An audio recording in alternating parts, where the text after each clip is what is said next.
بسم اللہ الرحمن الرحیم۔ حدیث میں آتا ہے، ارشاد ہے مدنی کریم صلی اللہ علیہ وسلم کا کہ بعض لوگ اللہ کی زمین پہ چلتے ہیں،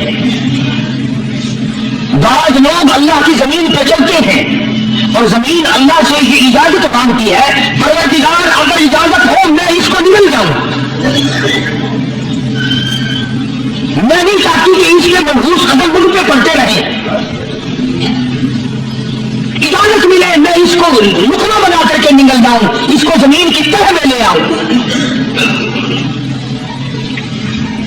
اور ایک اور ارشاد ہے حضور کریم صلی اللہ علیہ وسلم کا، جو فرمایا کہ جب قوم کے اندر تین چیزیں ہو جائیں، جب کسی قوم میں تین عادتیں، تین خصلتیں، تین برائیاں پیدا ہو جائیں تو سرکار مدینہ صلی اللہ علیہ وسلم نے فرمایا وہ قوم پھر زمین کے اوپر بسنے کے لائق نہیں رہتی، اس قوم کو زمین کے اندر ہو جانا چاہیے۔ وہ کون سی باتیں ہیں؟ ارشاد فرمایا محمد عربی صلی اللہ علیہ وسلم نے کہ پہلی بات تو ان کی یہ ہے کہ جب قوم کے امیر لوگ، غنی لوگ، مالدار لوگ بخیل ہو جائیں، اللہ تعالیٰ نے جو ان کو سرمایہ دیا ہے، رب العالمین نے جو ان کو پیسہ اور دولت دی ہے، اس میں کسی غریب کا وہ حصہ ہی نہ رکھے۔ چنانچہ آج آپ دیکھ لیں فالتو لاکھوں روپیہ لگ جائے گا، لیکن کسی بیوہ کے گھر ایک سے آٹا دینا، کسی یتیم کے سر پہ ہاتھ پھیرتا ہوا امیر آدمی فرماتا ہے کبھی میرے ہاتھ کی ہتھیلی نہ گھس جائے۔ حالانکہ ارشاد فرمایا مدنی کریم صلی اللہ تعالی علیہ وسلم نے بعض وقت ایسا قبولیت کا ہوتا ہے جو آدمی یتیم کے سر پہ ہاتھ پھیر دے محبت کے ساتھ، یہ بچہ یتیم ہے، اس کا لال اجڑ گیا، اس کا ماں اجڑ گیا، اس کا ابا رخصت ہو گیا، اس کو گود میں بٹھا کر پوچھنے والا چلا گیا بیٹا تو کیا چیز کھا لے گا۔ حضور کریم صلی اللہ تعالی علیہ وسلم نے فرمایا جب یتیم کے سر پہ آدمی محبت کے ساتھ، شفقت کے ساتھ ہاتھ پھیرتا ہے، اللہ تعالیٰ کیوں فرماتا ہے مجھے اپنی کبریائی کی قسم جتنے بال اس کے ہاتھ کے نیچے آ جاتے ہیں اتنی نیکیاں ہاتھ پھیرنے والے کے نام اعمال میں لکھ دی جاتی ہے۔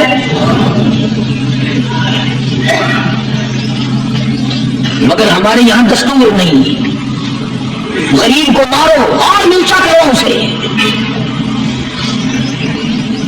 جناب مدنی کریم صلی اللہ تعالی علیہ وسلم تشریف لے جا رہے ہیں، راستے میں کچھ بچوں کو کھیلتے ہوئے آپ نے دیکھ لیا،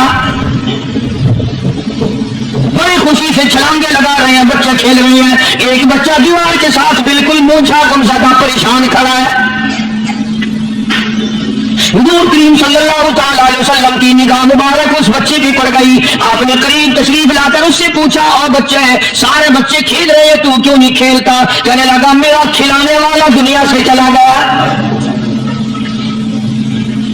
کیسے کھیلوں، ابا نہیں، اما نہیں، ہر وقت پریشان رہتا ہوں، لوگوں کے دروازوں پہ چوٹوں پہ دھکے کھاتا ہوں۔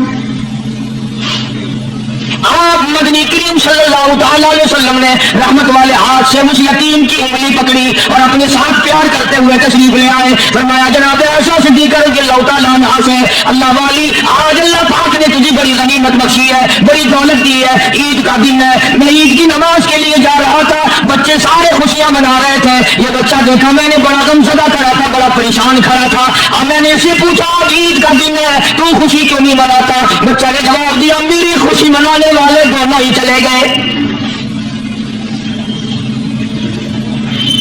آج اللہ نے یہ موقع بخشا ہے، اسے نہلا دھلا، اس کو نئے کپڑے پہنا،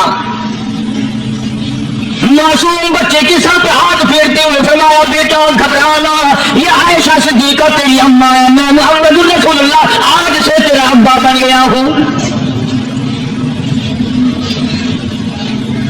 نلایا دلایا، کھلایا پلایا، ہنسایا، اسے بلایا ساتھ لے کر جب حضور کریم صلی اللہ تعالی علیہ وسلم ان بچوں کے پاس سے پھر گزرے جو پہلے کھیل رہے تھے، اس زمانے کے تو بچے بھی سمجھدار تھے، آج تو چکی داڑھی والوں کو سمجھ نہیں ہے، قبر بالکل کنارے، قبر کے کنارے پہ کھڑے ہیں پھر بھی سمجھ نہیں، کسی کو حسد نے مارا، کسی کو تکبر نے مارا، کسی کو دولت کی بیماری نے مارا، اسی کو مجذوب کا نفس اور شیطان خنجر در بغل میں،